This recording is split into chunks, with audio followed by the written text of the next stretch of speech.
My name is Beth Chumanello, Mrs. T Chem Talk Teacher Tech, and this video is going to be about making and copying assignments in Google Classroom.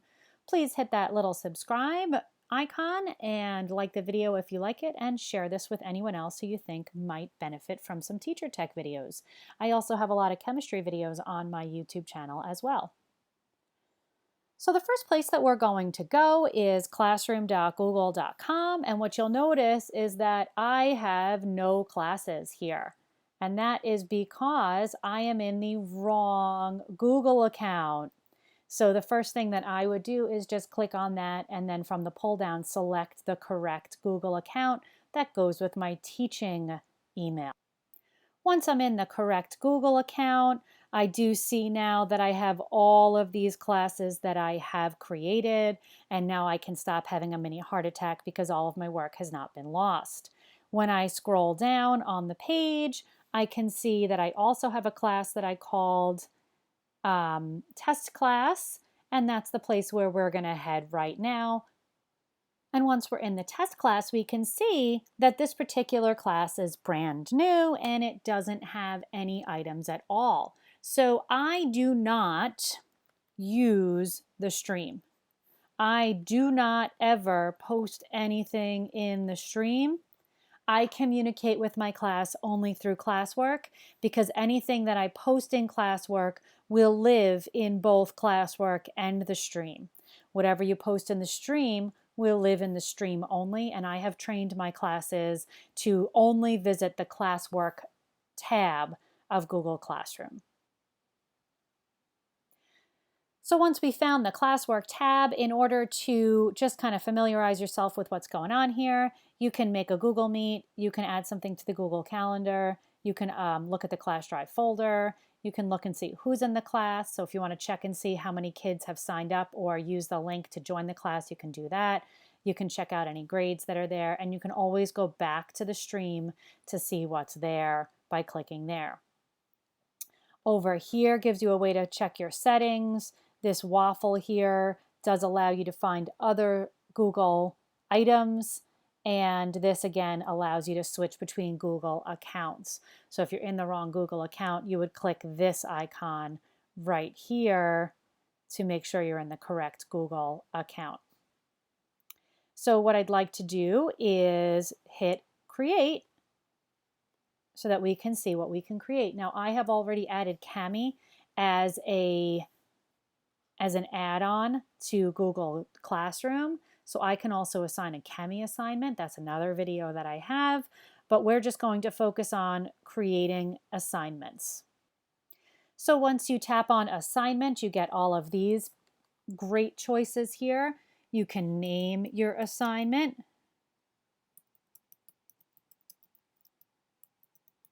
You can give instructions.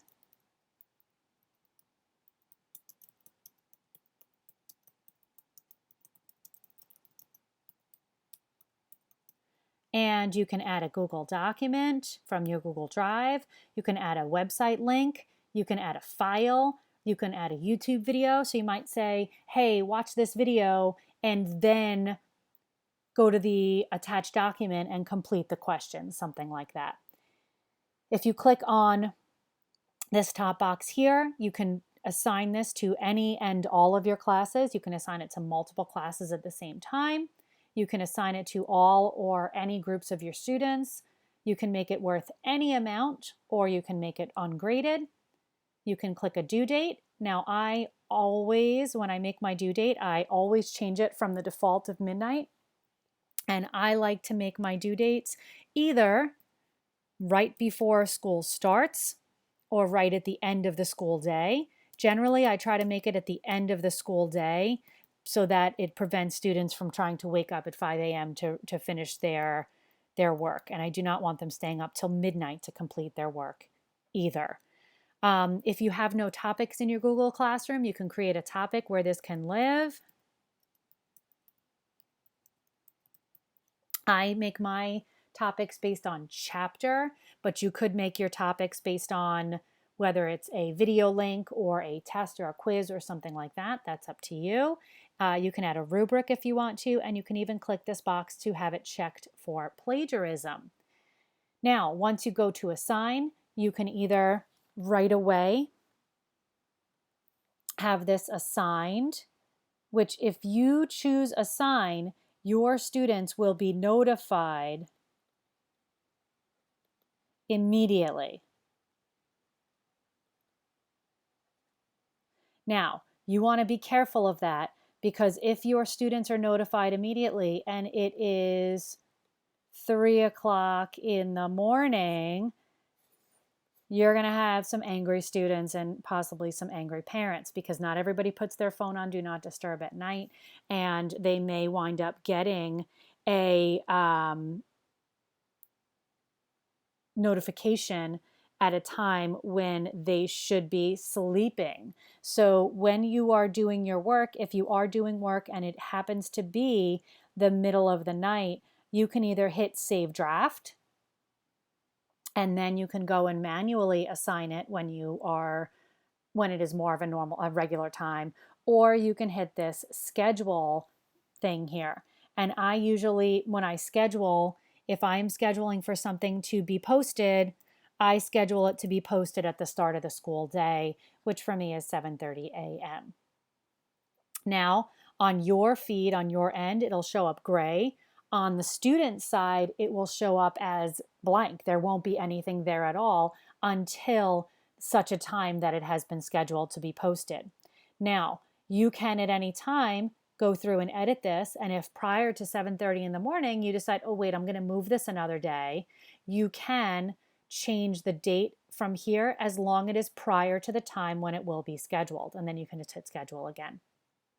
Now, let's say instead you want to create an assignment that you've already made on another class. That's where you're going to hit reuse post, and you're going to go to the class where you want to reuse from. And once you go to that class, you can pick any assignment to reuse. And once you hit reuse, everything that had been in the other assignment will be there except for the due date, and it will not be assigned. So you can add instructions, watch this video, and summarize.